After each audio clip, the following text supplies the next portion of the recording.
ফাআলকাইতু আলাইকা মাহাব্বাতাম মিন্নি। মূসা, আমি না তোমাকে ভালোবাসছিলাম, আমার পক্ষ থেকে তোমার উপরে ভালোবাসা দিছিলাম। কি হয়েছে?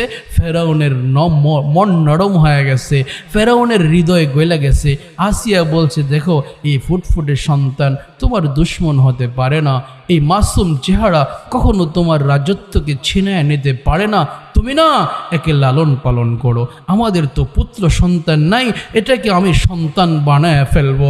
আল্লাহ মূসাকে বলে দিলেন, মূসা তুমি না ওই সময় ছোট ছিলা, ফেরাউনের কাছে তোমার দুশ্মন আমারও দুশ্মন, তোমাকে তো হত্যা করার জন্য লক্ষ লক্ষ সন্তানকে হত্যা করছে, কিন্তু আমি না তোমাকে ভালোবাসছিলাম। ফাআলকাইতু আলাইকা মাহাব্বাতাম মিন্নি, আমি না তোমার প্রতি মোহাব্বত ঢাইলা দিছিলাম, এই জন্য ফেরাউন তোমাকে কিচ্ছু করতে পারে নাই, বরঞ্চ ফেরাউনের ঘরেই তুমি লালিত পালিত হয়েছে। আল্লাহু আকবার পড়েন, আওয়াজ করে আল্লাহু আকবার।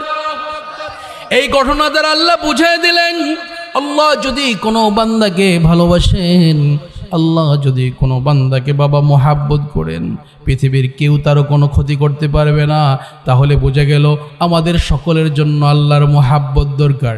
এবার যদি আপনি প্রশ্ন করেন, আল্লাহ মূসাকে তুমি যেমন ভালোবাসা দিয়েছিলা, মূসাকে যেমন তুমি ভালোবাসা দিয়েছ, আমাকে কখন ভালোবাসবা, আমাকে কখন তুমি মোহাব্বত করবা? আল্লাহ তাআলা এটার জবাব কোরআনে কারীম সূরা মারিয়াম 19 নম্বর সূরার 96 নম্বর আয়াতে দিতেছেন। আল্লাহ বলেন, ইন্নাল্লাযীনা আমানু ওয়া আমিলুস সালিহাত।